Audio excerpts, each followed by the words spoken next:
Good morning. पिछले video में हम लोगों ने भारत के खनिज संसाधन के बारे में पढ़ा। कितने प्रकार के खनिज संसाधन हैं, कौन से खनिज संसाधन महत्वपूर्ण हैं, किस क्षेत्र में पाए जाते हैं, कौन कौन से खनिज हमारे भारत में अच्छे पाए जाते हैं, भारत का स्थान कितना है, कौन कौन से खनिज का वितरण क्या है, उसकी विशेषता क्या है, उसकी संरक्षण क्यों आवश्यक है। ये सारी बातें हमने पिछले वीडियो में देखा जाना। ये चैप्टर आप लोगों का कल समाप्त हो गया था पिछले वीडियो में। आज इसका प्रश्नोत्तर हम लोगों को करना है। आज इसका प्रश्नोत्तर करना है। आप लोग नोट्स बनाइएगा, किताब साथ में लेकर बैठिएगा, जिससे आपको पढ़ने में और समझने में आसानी होगी। बच्चों, इस किताब के वैकल्पिक प्रश्न पाले हैं, यानी ऑब्जेक्टिव टाइप क्वेश्चन, जो बहुत है और इम्पोर्टेंट क्वेश्चन है। इसमें याद करने के लिए भी और समझने के लिए, पढ़ने के लिए। पहला क्वेश्चन है इसमें, भारत में लगभग कितने खनिज पाए जाते हैं? भारत में लगभग कितने खनिज पाए जाते हैं? इसका लिस्ट प्रश्न है।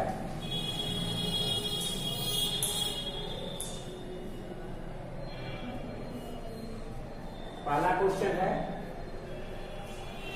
भारत में लगभग कितने प्रकार के खनिज पाए जाते हैं? तो इसका उत्तर होगा ख 100 प्रकार के। इसका उत्तर होगा ख 100। दूसरा क्वेश्चन है, इनमें से कौन लौह युक्त खनिज का उदाहरण है? लौह युक्त खनिज का उदाहरण है। इसमें आप लोगों का होगा पहला क मैग्नीज। मैंने मैग्नीज के बारे में बताया था कल, तो इसका उत्तर होगा क मैग्नीज।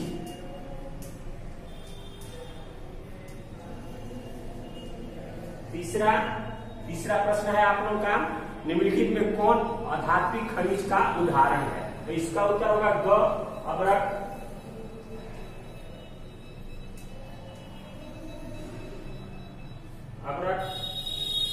चौथा क्वेश्चन है, किस खनिज को उद्योगों की जननी माना गया है? तो मैंने बताया था कि लोहा जो होता है वो उद्योगों का आधार होता है, उसी पर उद्योगों का आधार टिका हुआ है, उद्योग टिके हुए हैं, इसलिए लोहा को उद्योगों का जननी कहा जाता है। इसका उत्तर होगा ग। लोहा। 5वां नंबर क्वेश्चन है, कौन लौह अयस्क का एक प्रकार है?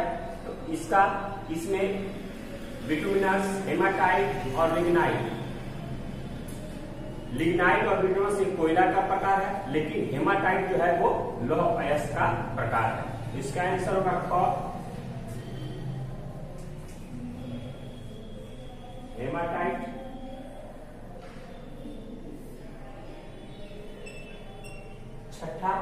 छठा आप लोगों का क्वेश्चन है, कौन भारत का सबसे बड़ा लौह उत्पादक राज्य है?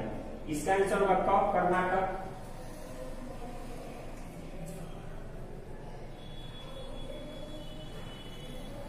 कर्नाटक। 7वां नंबर क्वेश्चन है, छत्तीसगढ़ भारत का कितना प्रतिशत लौह अयस्क उत्पादन करता है? इसका आंसर होगा ख 20%।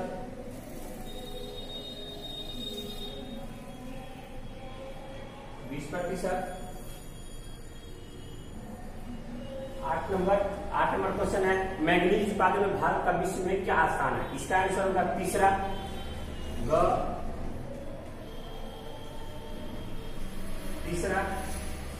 नौवां क्वेश्चन है, 1 टन इस्पात बनाने में कितने मैग्नीज का उपयोग किया जाता है? इसका होगा 10 किलोग्राम, यानी 1 ग्राम में 1 मिलीग्राम खनिज उत्पादन में उपयोग होता है मैग्नीज का। तो इसके हिसाब से 1 टन इस्पात बनाने में, 1 टन स्टील बनाने में कितना होता है? 10 किलोग्राम।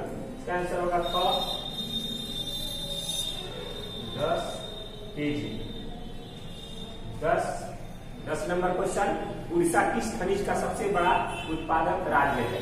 तो इसका आंसर होगा ख मैग्नीज।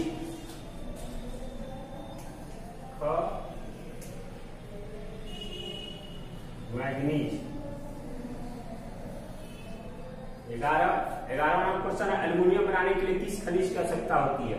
कल मैंने बताया था आप लोगों को बॉक्साइट से एल्युमिनियम निकलता है। इसका आंसर होगा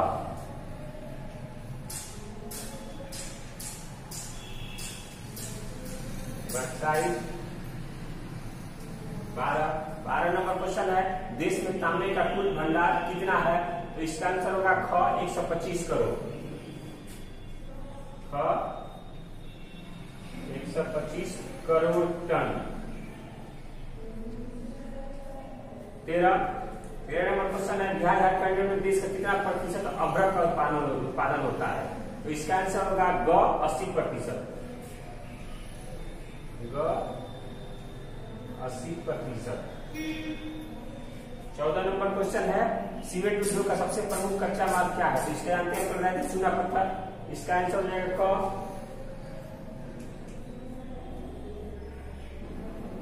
चूना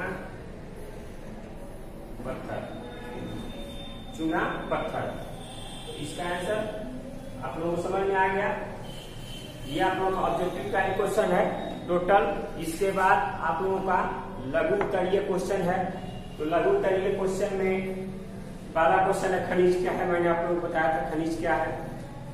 धात्विक खनिज के दो प्रमुख पहचानना है। इसमें धातु का अंश पाया जाता है, जो कठोर होता है, धातु हो गया।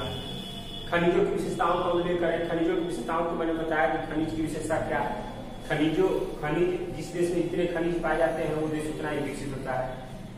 पिछले वीडियो में मैंने इसकी विशेषता बताया था। लौह अयस्क के प्रकारों का नाम लिखिए। लौह अयस्क का प्रकार मैंने आप लोगों को लिखाया था कल, लिमोनाइट, हेमाटाइट और एक और वो भी लिखा था। इसको कौन अयस्क के नाम से जानते हैं? इसमें लौह की मात्रा कितनी पाई जाती है ये आपका हो जाएगा। लोहे के प्रमुख उत्पादक राज्यों के नाम लिखे। राज्यों के नाम भी मैंने आप लोगों को लिखाया था। उत्पादक राज्यों के नाम कहाँ उत्पादन सबसे अधिक होता है? उड़ीसा, गोवा, झारखंड, कर्नाटक, इन राज्यों में सबसे अधिक उत्पादन किया जाता है। झारखंड के मुख्य लौह उत्पादक जिलों के नाम लिखिए।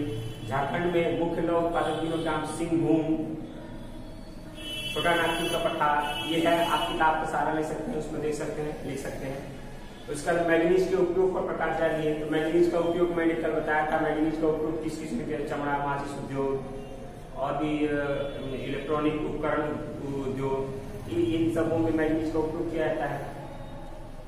एल्युमिनियम के उपयोग का उल्लेख कीजिए। तो एल्युमिनियम का उपयोग भी मैंने कल आपको बताया था। एल्युमिनियम का उपयोग बर्तन बनाने में, बिजली उपकरण बनाने में सबसे अधिक उसका उपयोग होता है। तो इधर अभ्रक का उपयोग मैंने बताया था कल, कॉस्मेटिक बनाने में, बिजली उपकरण बनाने में, इन सबों में आपको अभ्रक का उपयोग किया जाता है। चूना पत्थर की क्या उपयोगिता है? हम जानते हैं कि चूना पत्थर का सबसे उपयोग सीमेंट में किया जाता है, जिसमें 70% चूना पत्थर, सीमेंट बनाने में 70% चूना पत्थर की आवश्यकता होती है, जिससे सीमेंट बनता है। और सीमेंट से आप जानते हैं पूरा मकान, कंस्ट्रक्शन जितने भी होते हैं सीमेंट से होता है। चूना पत्थर की उपयोगिता सीमेंट बनाने में है। खनिजों की मुख्य विशेषताओं का उल्लेख करें। तो खनिजों की मुख्य विशेषता आप जानते हैं, आप लिख सकते हैं, मैंने बता चुका है पिछले वीडियो में। खनिजों के संरक्षण और प्रबंधन से क्या समझते हैं? खनिजों के संरक्षण के बारे में मैंने पहले आपको बताया था पिछले वीडियो में कि खनिजों का संरक्षण बहुत ही आवश्यक है। क्यों? क्योंकि खनिजों के आधार पर ही देश की उद्योगों का या विकास की कल्पना की जा सकती है, इसलिए उसका संरक्षण बहुत ही आवश्यक है। क्योंकि जिस देश में जितनी खनिज की मात्रा पाई जाती है वो देश उतना ही विकसित होता है, वो देश उतना ही विकसित होता है। तो खनिजों के बारे में आप लोगों को बताया था मैंने पिछले वीडियो को, आप देख सकते हैं, किताब का सहारा ले सकते हैं, लिख सकते हैं। उसके बाद दीर्घ उत्तरीय है, वही क्वेश्चन दीर्घ उत्तरीय में भी है, खनिज कितने प्रकार के होते हैं सुराग सहित। आप लोग इसको किताब का सहारा ले लीजिए और इसको बढ़िया से अपने नोट्स में लिखिए, समझिए। अगर नहीं समझ आता तो पिछला वीडियो आप लोग देख सकते हैं, लिख सकते हैं, समझ सकते हैं। ये आप लोगों का चैप्टर समाप्त हो गया।